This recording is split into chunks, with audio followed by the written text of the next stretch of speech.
দুইটা ইম্পর্টেন্ট বিষয় নিয়ে আমাদের কথা বলার আছে। প্রথম বিষয়টা হচ্ছে, আমরা ইতিমধ্যে খবর পেয়েছি যে বাংলাদেশের প্রায় 15টি ব্রিজে যে টোল দেওয়ার যে ব্যবস্থাটি, এইটি বন্ধ করে দেওয়া হয়েছে স্টুডেন্টদের কথা বলে। আমাদের জায়গা থেকে স্পষ্ট বার্তা, এটি রাষ্ট্রের একটি যে আয়, এই আয়ের একটি অংশ এই ব্রিজগুলোতে যে টোল দেওয়ার বিষয়টি। সো কেউ স্টুডেন্টদের কথা বলে হোক, বৈষম্য বিরোধী ছাত্র আন্দোলনের কথা বলে হোক, এই নামের অপব্যবহার করে কেউ বাংলাদেশের কোথাও ভুলে এই কাজ করবেন না। প্রত্যেকটি ব্রিজে টোল দিবে, এমনকি বৈষম্য বিরোধী ছাত্র আন্দোলনের ব্যানারে কোন যদি ত্রাণের ট্রাকও বাংলাদেশের যে কোনো জায়গায় যায়, সেই ট্রাকও টোলের টাকাটি দিয়ে তারপরে যাবে। কারণ এই রাষ্ট্রকে যদি আমরা স্টেবল করতে চাই, আমার রাষ্ট্রের যে অর্থনৈতিক অবস্থা সেটিকে স্টেবল করতে হবে।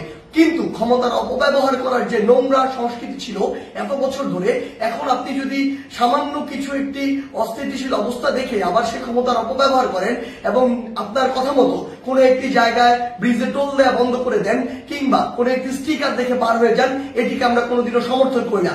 আমাদের জায়গা থেকে স্পষ্ট বার্তা, অবশ্যই প্রত্যেকটি ব্রিজে এই টোল যেটি, সেটি টোল দিয়ে যেতে হবে। এবং আরেকটি হচ্ছে যেটি, যখন এই ব্রিজে কোনো একটি গাড়ি এভাবে ত্রাণের কথা বলে বা অন্য কোনো প্ল্যাটফর্মের কথা বলে টোল ছাড়া চলে যাচ্ছে, আরো অনেক গাড়ি আসলে টোল ছাড়া এইভাবে ওই গাড়ির সাথে চলে যাচ্ছে। এই যে অপসংস্কৃতিটি কিংবা ক্ষমতার অপব্যবহারের যে নোংরা বিষয়টি, এটি আমরা কখনো সমর্থন করি না।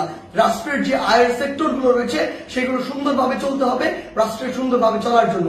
আরেকটি গুরুত্বপূর্ণ বিষয় যেটি আমরা দেখতে পাচ্ছি, বিগত 16 বছরে আওয়ামী লীগ ফ্যাসিস্ট সরকার কি করেছে, তার ক্ষমতার অপব্যবহার করেছে। আওয়ামী লীগ বাদে অন্যান্য যত রাজনৈতিক দল ছিল, ওই রাজনৈতিক দলগুলোকে বিভিন্ন মিথ্যা মামলা দিয়েছে, হয়রানি করেছে, চাঁদাবাজি করেছে, কিংবা তাদেরকে এলাকা ছাড়া করেছে, যেটিকে আমরা কখনোই সমর্থন করি না।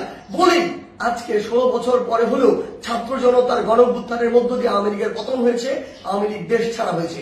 কিন্তু আজকে যদি এই গণঅভ্যুত্থানের পরেও আমরা দেখি অন্য কোনো একটি দল বা অন্য কোনো একটি দলের নেতাকর্মীরা ঠিক একই কাজটি করে, তাহলে আপনারা এই আওয়ামী লীগ থেকে কি শিক্ষা নিলেন? একটা জিনিস মনে রাখবেন, আমরা আসলে এই নির্যাতকের পরিবর্তন চাই না, আমরা এই নির্যাতনের যে সিস্টেমটি সেটির পরিবর্তন চাই।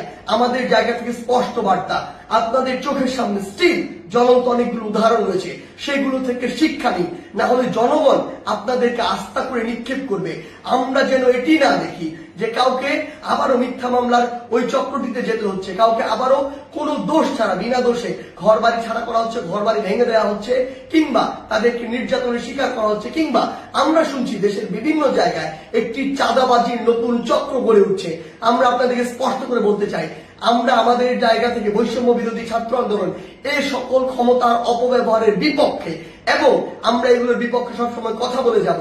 আপনাদের সহ আপনাদের যারা স্টেক হোল্ডার রয়েছে, যারা আপনাদেরকে এগুলো করার জন্য আসলে উৎসাহ দেয়, কিংবা আপনাদের ওই সমর্থক গোষ্ঠী যারা চুপ করে থাকে, তাদেরকে বলছি, জনগণ যদি একবার এই সকল সেন্টিমেন্টের বিরুদ্ধে দাঁড়িয়ে যায়, তাহলে আপনাদের অস্তিত্ব সংকটে পড়বে। তাই জনগণের চাওয়াটার কথা চিন্তা করুন, সময়ের দাবির কথা চিন্তা করুন। যদি আপনার নাম ভাঙিয়ে কিংবা আপনার কেউ একজন রুট লেভেলে এই কাজগুলো করে, দিন শেষে ব্লেম কিন্তু আপনার উপরেই আসে।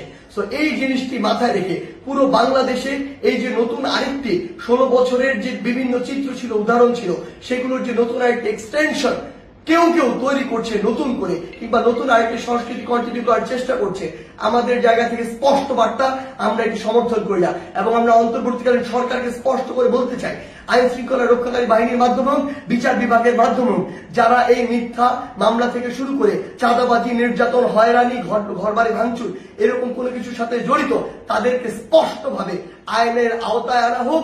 বৈষম্য বিরোধী ছাত্র আন্দোলনের পক্ষ থেকে কিংবা ছাত্র জনতার পক্ষ থেকে এর প্রতি পূর্ণ সমর্থন রয়েছে। ধন্যবাদ।